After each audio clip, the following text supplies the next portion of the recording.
Now, as gunshots echo across the wind-swept, snow-covered reaches of the wild Northwest, Quaker puffed wheat and Quaker puffed rice, the breakfast cereals shot from guns, present Sergeant Preston of the Yukon. It's Yukon King, swiftest and strongest lead dog of the Northwest, blazing the trail for Sergeant Preston of the Northwest Mounted Police in his relentless pursuit of lawbreakers. On, King! On, you huskies! Gold discovered in the Yukon. A stampede to the Klondike in the wild race for riches. Back to the days of the gold rush. With Quaker puffed wheat and Quaker puffed rice, bringing you the adventures of Sergeant Preston and his wonder dog, Yukon King, as they meet the challenge of the Yukon.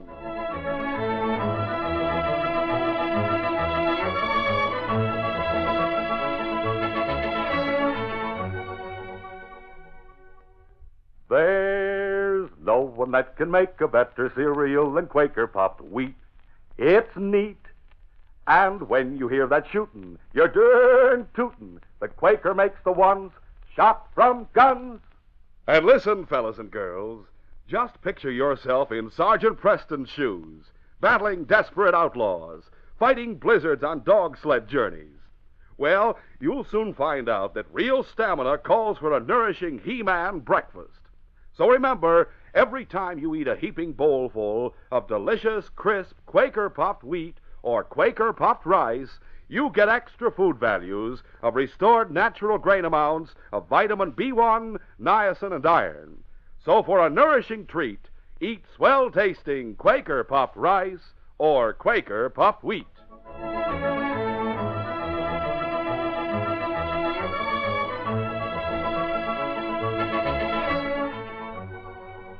When he returned to the town of Porcupine from Dawson, Dr. Tom Granite was wearing civilian clothes for the first time in nearly 10 years.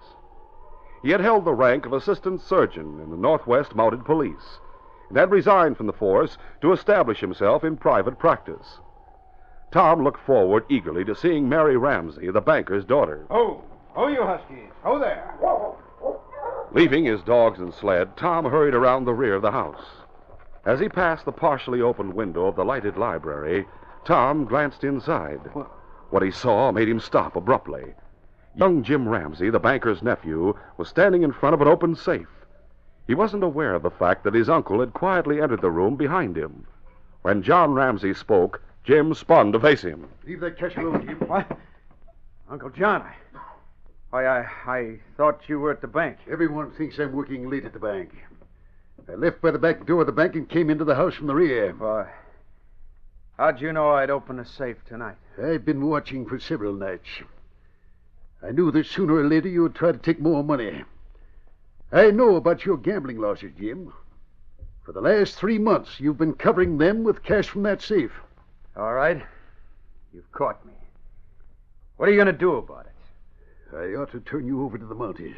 To Doc Granite? Granite's more of a doctor than a policeman. Besides, he went to Dawson to resign from the force. He's resigning because he wants to marry your daughter. Mary's going to marry Pete Euclid. Oh, you'd like that, wouldn't you, Uncle John? Pete's made a rich strike. He's a wealthy man. But Mary loves Tom Granite, and she'll marry him. She'll never marry a penniless ex-Mountie with nothing but a degree to his name. I'll see to that. She'll marry whom she pleases. You can't stop her any more than you can stop me. I'm leaving. You're not going anywhere, Jim. Stand back or I'll blow your head off. Threaten me with a gun, eh? I'll do more than threaten. I'm leaving here, and I'm taking the cash from the safe with me. I'll take that gun. Let go. Drop the gun, Jim. Not on your life. Let go. As John Ramsey and his nephew struggled for possession of the .45, the gun suddenly went off. Still holding the weapon, Jim Ramsey fell to the floor, fatally wounded. The banker heard the front door of the house open and close. No one will believe it was an accident. They'll think I shot him. The sound of approaching footsteps panicked John Ramsey. He turned and fled through a door leading to the rear of the house. Seconds later, Tom Granite entered the library. The doctor hurried to Jim's side.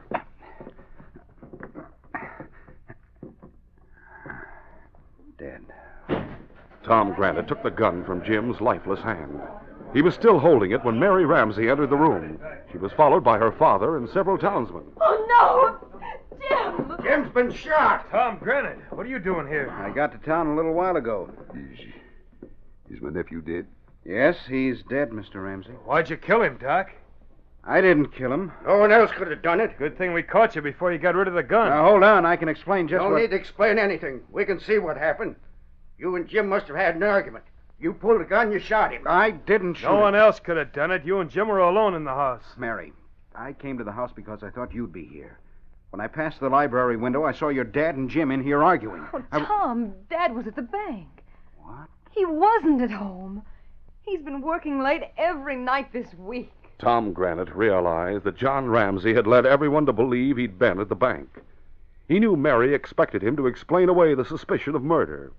He wanted to tell her father was lying, that John Ramsey was the one who had had the argument with Jim. But he couldn't tell the girl he loved that her father was a liar. Mary, it would be possible for your father to return here from the bank without anyone knowing. You'll have to think of a better story than that, Tom. You'd better give yourself up, Tom. For what? For murder. So that's how it is, huh? That's how it is. Mr. Ramsey, I don't know why you want to blame me for Jim's death. But I do know you can't make your story stick. Just because you were a policeman, you probably think you'll get away with it, Tom. But lawmen have gone berserk before. Hand over the murder gun, Tom. Stay where you are, Pete. I'm leaving here. So you're going to run away. I'm not running from anything, Ramsey. I'll be back when I found a way to make you tell the truth. Don't try to follow me unless you want a broken arm or leg. Oh, Tom, wait. I'll be back, Mary. Hey, he'll get away. We'll have to stop him. No, don't try to go after him. He's armed. But he'll escape. It's better for him to escape than for one of us to be shot down in cold blood. I'm going after him. Don't risk it unless you're armed. I'll get my six If stars. he gets out of town, we'll never catch him. It's too dark to follow tracks. He'll get away all right. Well, how do you know? His sled and dogs are behind the house, all set to travel. Anyone who wants to follow him will have to hit your team. I can't believe that Tom would kill anyone. Mary, you go to your room. But, Dad... Do as I say, dear. Pete and I will take care of Jim's body. All right, Dad. Oh, Pete, I want to talk to you. I'm going to send a report of the killing to Dawson. But it'd help a lot if I had a statement from you. Well, what kind of a statement?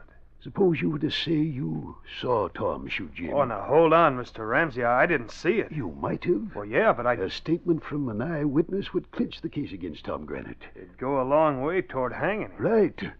You heard him say he'd come back here. If he does, he's likely to convince Mary that he didn't kill Jim. When you and I and everyone else knows he did. It sure looked like he did, him standing there with a gun in his hand when we walked in. It's an open and shut case. But as long as he thinks there's a way out of it, he'll be back. Mary thinks a lot of Tom Granite. And you think a lot of Mary, don't you? Give anything in the world if she'd marry me. But with Tom around, I don't stand a chance. That's just it, Pete. Your statement will make the case against Tom so strong he'll not dare come back. And after he's gone a while, Mary'll forget about him. Yeah, I see what you mean, Ramsey.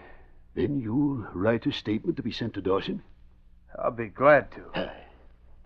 John Ramsey and Pete Euclid were not disappointed when the men who were searching for Tom Granite returned to town without a prisoner. Pete hoped that in time Mary Ramsey would forget the ex-Mountie, while the banker felt relieved. He was anxious to escape all blame for his nephew's death and promote the marriage of his daughter and Pete. He felt that Tom's disappearance made the former policeman appear even more guilty. He was reasonably sure the statement of an eyewitness would be enough to keep Tom Granite away from Porcupine. Ramsey's report of his nephew's death reached Dawson several days later. As soon as Inspector Conrad had seen it, he sent for Sergeant Preston.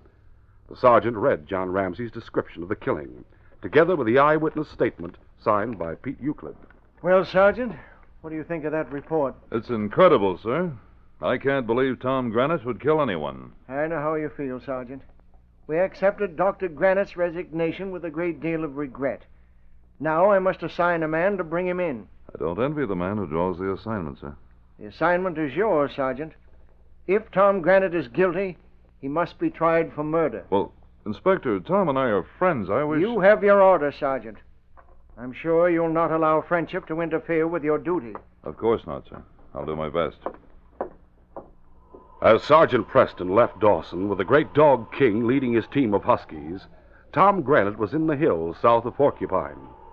Though he felt sure his own explanation of Jim's death would be accepted by the police, the ex-Mountie didn't want to face Mary Ramsey until he could find some way to persuade her father to tell the truth. Tom had left town without food. Game was scarce in the hills, and the doctor knew he would have to find provisions for himself and his dogs. Chief Eaglehead's village is only a couple of hours from here. I'll go there to get supplies. March! March, you husky! Tom had gone only a short distance when he saw a man on snowshoes approaching. Too far away to get a good look at him. Be better if he doesn't get a close look at me. No sense in letting Ramsey and the folks in town know I'm hiding out in the hills. Gee! Be there! Dr. Tom Granite headed toward a screen of thick evergreens. He didn't know that the traveler he was trying to avoid was coming from Chief Eaglehead's village. He was Matapai, the son of the chief, and he was on his way to Porcupine to seek help for his people. As soon as the doctor reached the Indian village, he went directly to the quarters of the chief. The old patriarch welcomed him at once, clasping the ex-Mountie's hand firmly in a warm grip of friendship. Great Spirit, answer prayer. Him send you help my people. What's the trouble, Chief Eaglehead?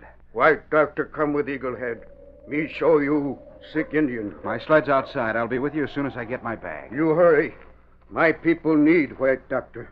We'll continue our adventure in just a moment.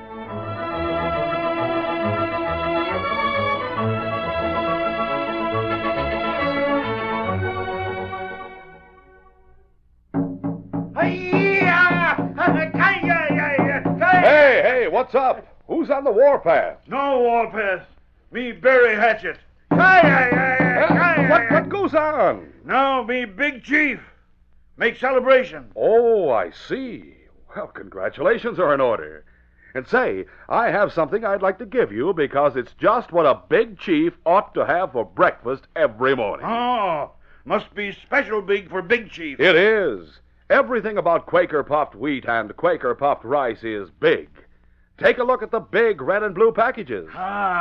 Me like colors red, blue. And did you ever see any cereal so deliciously crisp and big as Quaker puffed wheat and Quaker puffed rice? Plenty big. Yes, those choice premium kernels of wheat and rice shot from guns are actually exploded up to 8 times normal size. A big chief like 'em big. And what a big eating treat, too.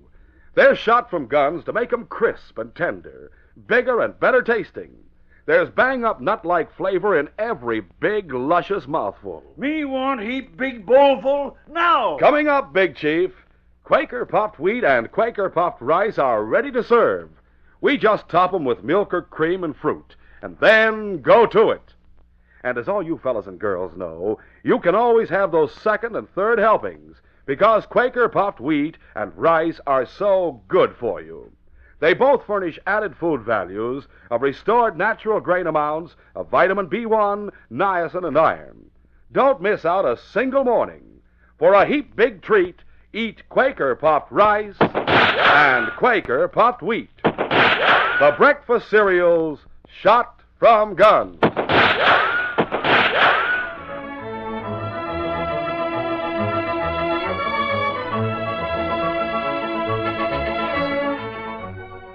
Now to continue. It was the next afternoon when Sergeant Preston reached Porcupine. He went directly to the home of John Ramsey. Leaving King outside with the team, Preston went into the house. As John Ramsey and Mary greeted him, the sergeant noticed that the banker's usually ruddy face was pale. He looked tired, and he appeared to be uneasy. Aren't you feeling well, Mr. Ramsey? Why? You look a little tired. That's what I've been telling him, Sergeant Preston. He should get more rest. I can't rest. I haven't been able to sleep since Jim was killed. Someone at the door. Sit still, Mary. I'll get it. I'll be right back, Sergeant Preston. I hope for the chance to talk to you alone, Sergeant Preston. You don't believe that Tom killed my cousin Jim, do you? The law says Tom is innocent, Mary, until he's proven guilty. In spite of what Dad and Pete Euclid say, I know Tom isn't a killer. Pete Euclid was an eyewitness, wasn't he? He claims he was, but You doubt him? yes, I do. Why? Because I know Tom. Was there any hard feeling between Tom and your cousin? No. Oh, Tom used to scold Jim for gambling. He tried to encourage Jim to get a job, but he never fought with Jim, Sergeant Preston. Well, according to the report we received, Tom and Jim were alone in the house when Jim was killed. That's right. I'd gone to visit some friends, and Dad was working at the bank. I don't... You have to wait outside to see Sergeant Preston. Let me see Sergeant Preston now. I say you'll wait outside. Now do as you're told. Let me see him Oh, now. good heavens, Sergeant Preston. It sounds like a bat. We'll see what's wrong. Oh, you just going to shove me aside to get into my house.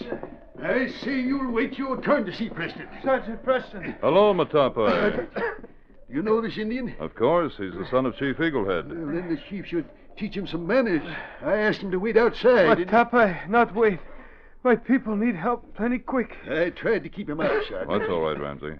What's wrong at the village, Matapa? Plenty wrong. 3 Indian die. More sick.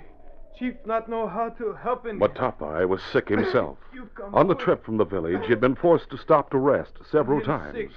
Only a superhuman effort had kept him on his feet until he reached Sergeant Preston. Indian need help.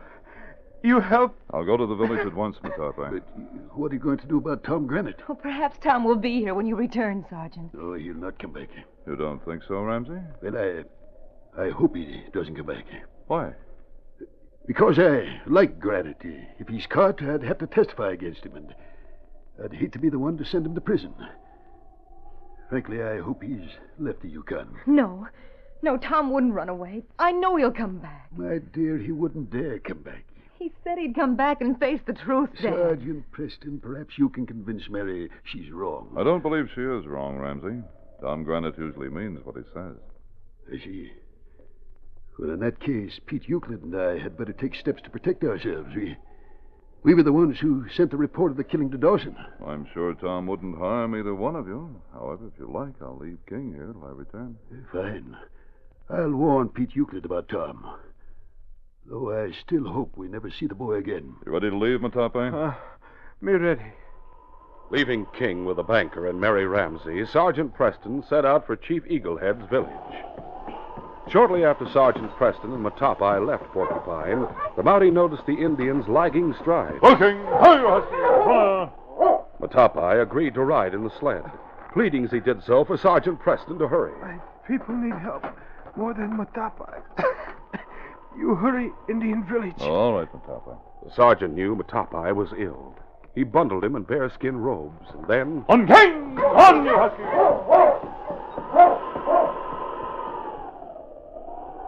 At the Indian village, Sergeant Preston was met in the council clearing by the chief.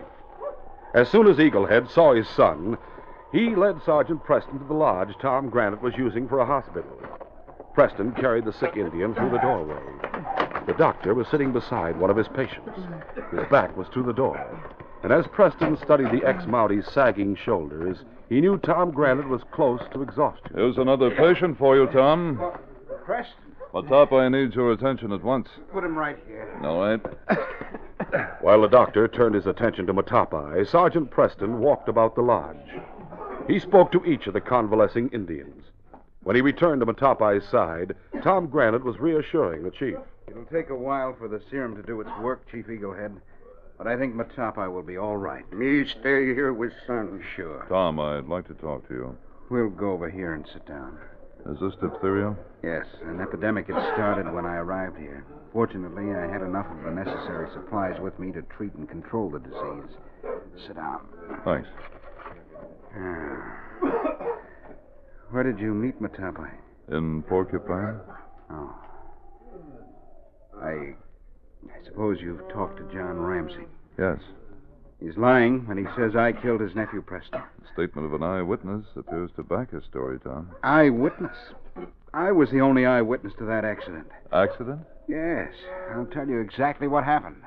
Sitting in a dim corner of the Indian lodge, Tom Granite told Sergeant Preston how he had overheard the argument between John Ramsey and his nephew, Jim. He told how Jim had drawn a gun and explained the accidental shooting.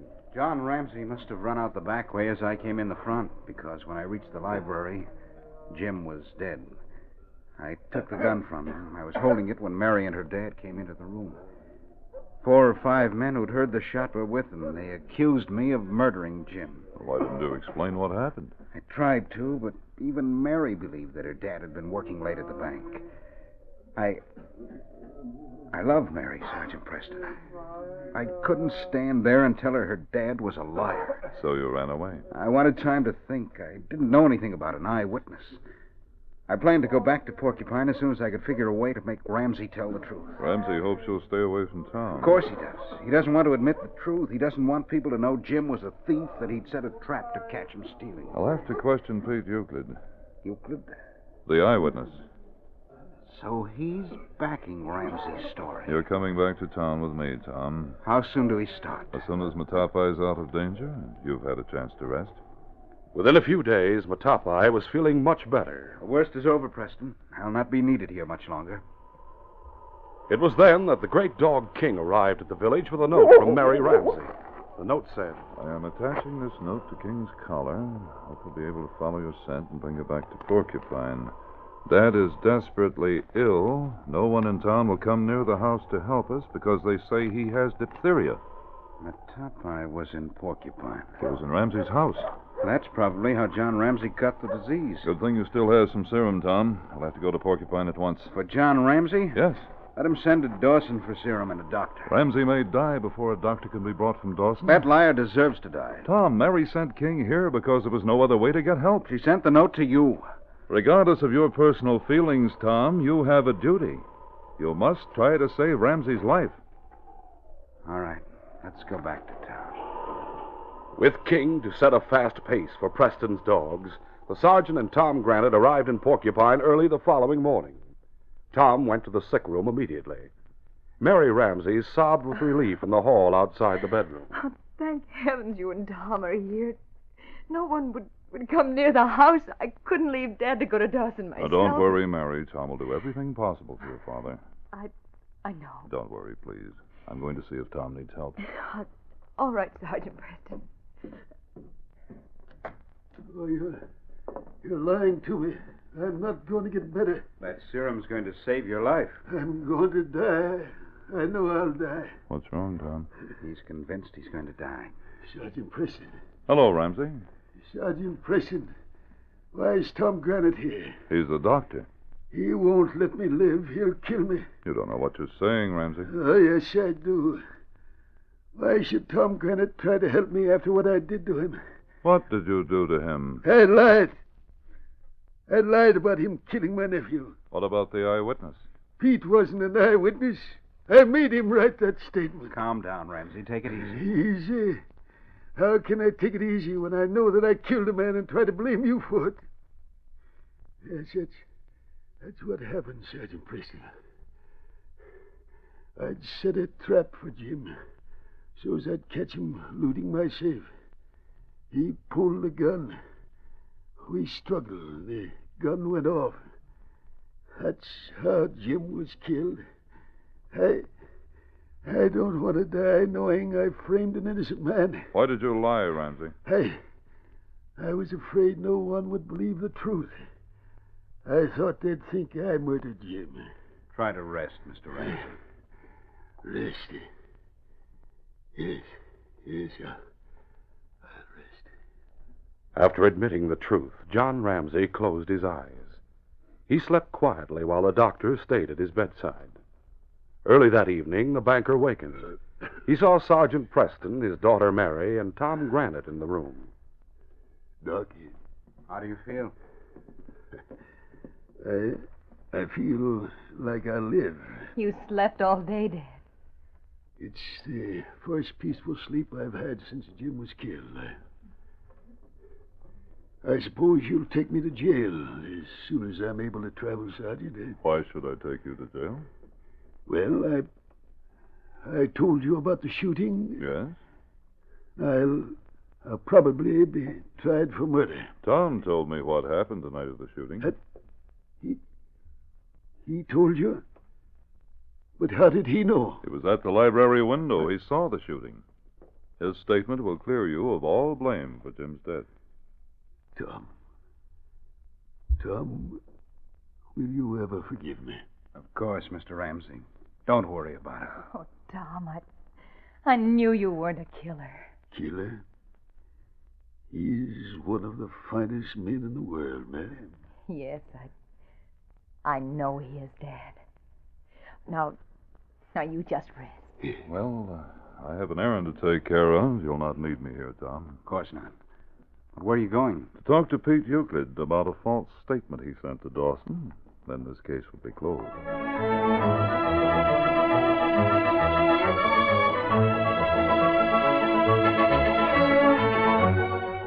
Sergeant Preston will return in just a moment with a word about our next exciting adventure.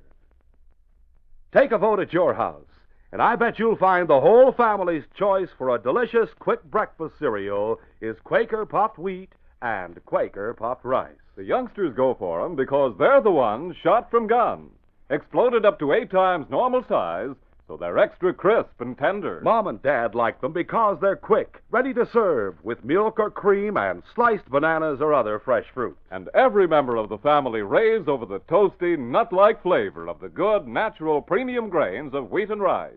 The sun-ripened, natural flavor that old Mother Nature puts into it. You know, Quaker Puffed Wheat and Quaker Puffed Rice are not coated with factory sweetening. And some in your family like their cereal not so sweet, and others like it very, very sweet. And here's the beauty of Quaker Puffed Rice and Quaker Puffed Wheat.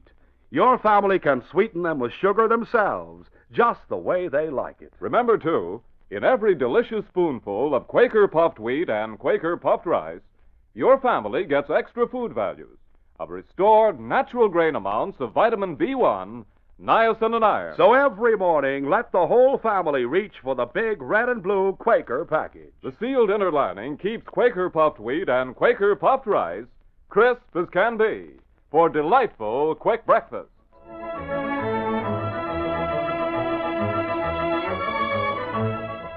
And now, here is Sergeant Preston. Reporting for duty, Inspector. Sergeant, I want you to make a trip to Blizzard Creek. Yes, sir.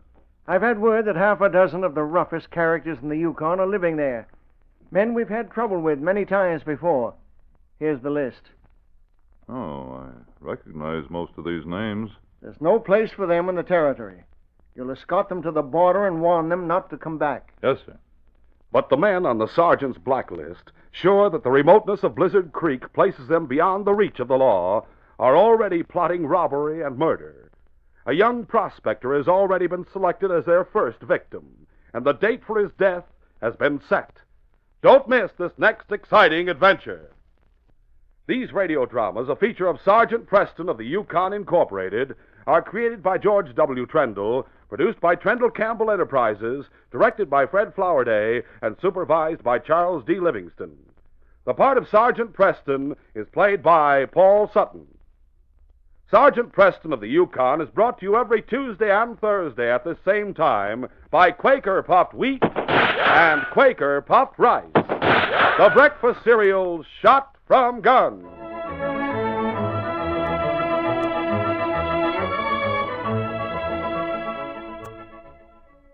Only Quaker Pack-O-10 has all your family's cereal favorites. A regular cereal pantry. That's Quaker Pack-O-10. And 6 different delicious ready-to-serve cereals.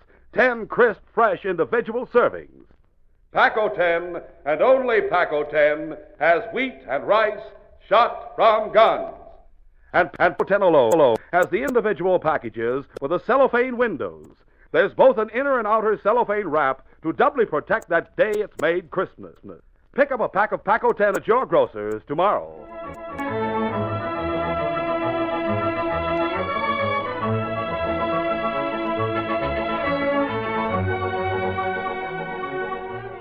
Listen tomorrow at this same time to The Green Hornet, brought to you by the drink that makes you feel fresh again, Delicious Orange Crush.